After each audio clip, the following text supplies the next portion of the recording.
March 8th, seniors and juniors who have signed up to take the test have been studying and doing a lot of hard work to prepare for that test. On March 8th at the high school, from 1st to 4th hour, students will be taking the exam online. I'm Kaylee Davidson. I'm Danielle Ty. I'm Abby Haddix. I'm Connor Wisham. And I just want to ask y'all, as seniors, why is the ACT so important for underclassmen? I think it's what colleges and work fields look at, and you can also see where you stand within a college. And the more times you take the ACT, the better that you'll get at taking it, and the higher your score will get. Us athletes, we most of the time see if we're good at the sport, that we'll be perfectly fine going into college. That they don't see that coaches look straight at our academics. So if we have a good ACT score and you're good on the field, you get more opportunities with more colleges. Alrighty, thank y'all so much. Is there any advice that y'all would give to the underclassmen for test taking, the ACT, anything that y'all realized over the years? I just think the more times you take the test, the more familiar you get with it, and the easier it'll become. Never leaving a question blank, ever. Time management. All right, thank y'all so much. I really appreciate it. Good luck. To encourage students to do well on the ACT, there will be following Spirit Days. The first day will be March 3rd, which is Rep Your Future School, so any college t-shirt, and students must have a uniform bottoms. March 4th, don't sweat the ACT. Students may wear a Spirit shirt with sweatpants. March 7th, get your rest before the test, Pajama Day. You are also able to wear onesies as long as you have a covering underneath. March 8th will be the test day, so make sure to wear your school uniform with your ID, belt, and appropriate sweatshirts. Take as many practice tests as possible, and finally, make sure to study any subject that you may struggle with. Good luck, Broncos, and we hope to see the scores. And also, if you at least get a 18 or higher on the ACT, you have the chance to pie the principal in the face.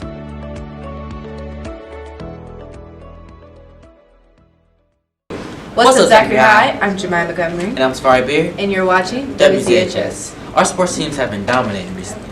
Let's look at some highlights. What's up, Zachary High? I'm Jemima Montgomery, and you're watching WZHS Sports Edition.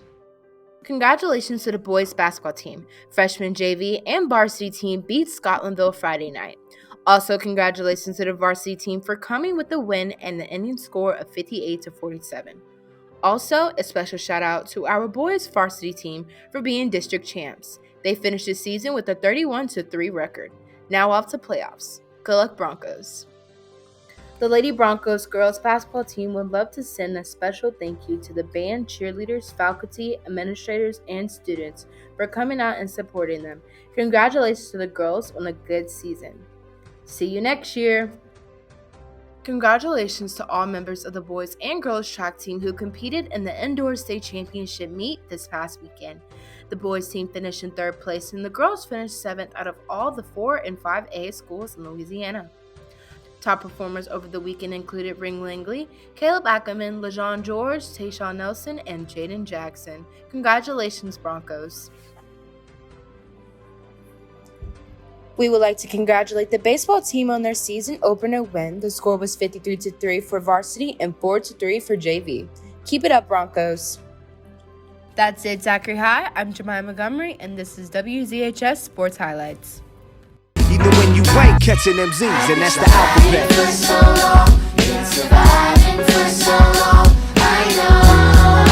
What's up, Zachary High? This is Mads Mathis bringing you your Bronco Minute. Miss McClinton's video game design class is hard at work by ensuring their games have the element of sound.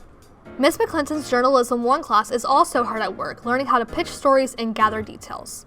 Students were told to share the story behind their latest selfies and photos. The class took notes and prepared questions to interview their peers and develop a story. FFA Week is here. These student farmers have been enjoying many fun and educational activities such as plant propagation and strawberry DNA labs, line dancing, and Ag Olympics. This week, Ms. Gotro's AP Environmental Science class learned about the economic and environmental damages of mining. Students were given fake funding and told to buy land, which was represented by a cookie, and mining materials, which were symbolized by utensils. In the end, chocolate chips were everywhere, and most of the class was in debt. Miss Lee's photography class got to experience what it was like to be Pete Eckert, a blind photographer who relied on flutters of light and sound to create his art. The students were blindfolded and relied on memory and senses to photograph their work. They also experimented with long exposures where they captured light in dark spaces.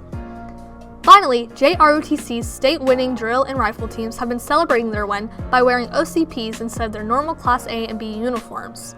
The drill team will be trying their hands at nationals in Florida in early April. For WZHS, I'm Mads Mathis. I don't know you at all, but I'm bout it if you bout it. With Mardi Gras coming up, let's get into the spirit. The Zulu Parade is a predominantly African American parade held in New Orleans. So let's learn more about it. Music, parades, picnics, floats, and excitement are all part of Mardi Gras. In New Orleans, it's all about the holidays. Revelers know to dress up and at least wear purple, green, and gold, and to adorn themselves with long beads collected from the past parade floats.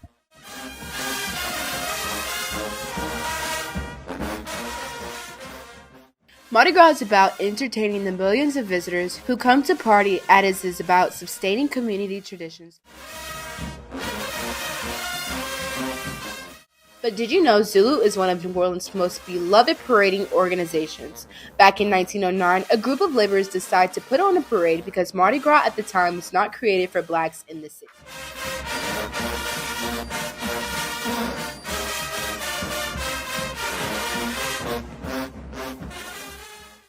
Zulu founders chose their costumes to mock the demeaning portrayals of blacks in the early 20th century culture.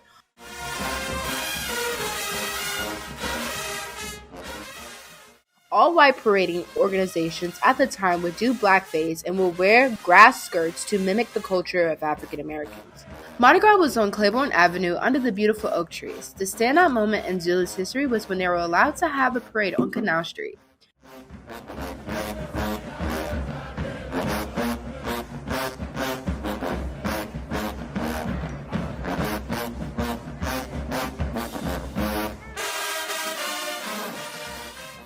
The history, resilience, and art of Black and Native Americans, New Orleans, are honored during the Black Mardi Gras celebrations. These traditions are important because they were born in the time when Black people faced both legal, social, and economic segregation.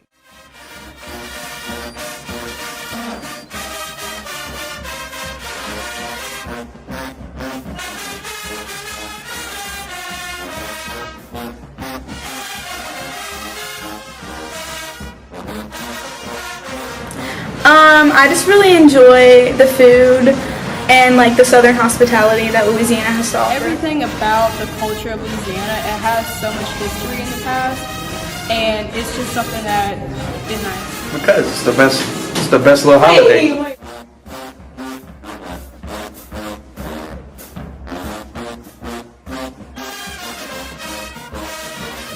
From George Floyd to Breonna Taylor, Ahmaud Arbery, Trayvon Martin, and sadly countless others, the Black Lives Matter movement has been a vocal force for those lives who were wrongfully taken. So today, we say their names.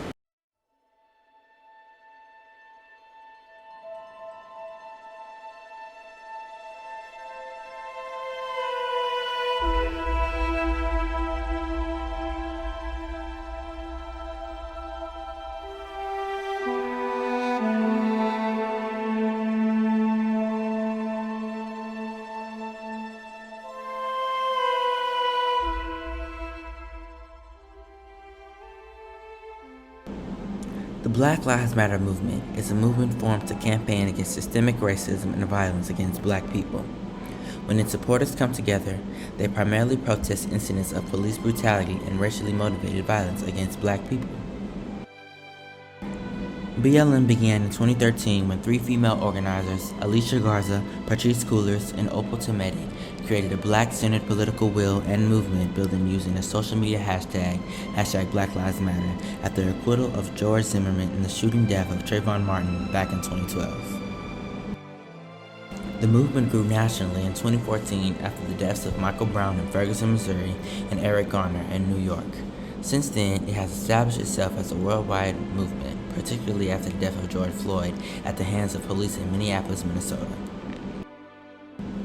Most recently, Black Lives Matter has spearheaded demonstrations worldwide protesting police brutality and systemic racism that overwhelmingly affects the Black community. Let's take a moment to see how some high school students see the Black Lives Matter movement.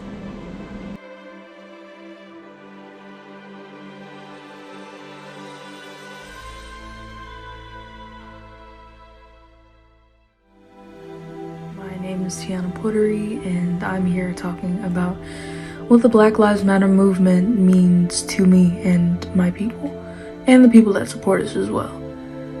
The Black Lives Matter movement is a way to stand up for my skin color, to stand up for everything I believe in, to stand up for just my people in general, because we've been treated so poorly in a country we have to live in and breathe in every single day. With the Black Lives Matter movement, it's just a lot. I think me personally, as being a white person, I have never personally experienced the trials, the tribulations that my African American friends have dealt with. And growing up in the South, it wasn't as heavy, recently throughout the years like it was back in the 50s and 60s, but there are still microaggressions that I would even notice with them, or I would see them endure. And it was just it's a really just astounding thing to see, especially now that still continues even today. It doesn't feel real. It feels like that should be only in a certain part of history, but it still happens. And my part is to speak up about things that do happen like that and stop it and make a change. And that's what it means to me. Black Lives Matter is seeing the things my friends have dealt with in the past and knowing it's up to me and others to make a change about going about it in a different way and giving those who don't have a voice a voice.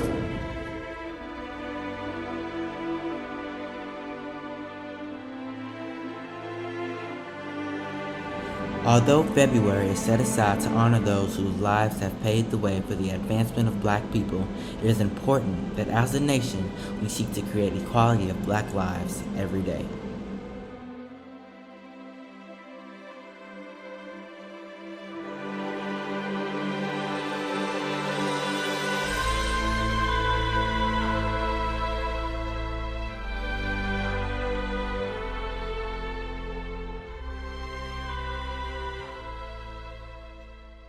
That's all for this week's Zachary High. Stay updated for more upcoming events. This is Safari Beard, Jemima Montgomery, signing off.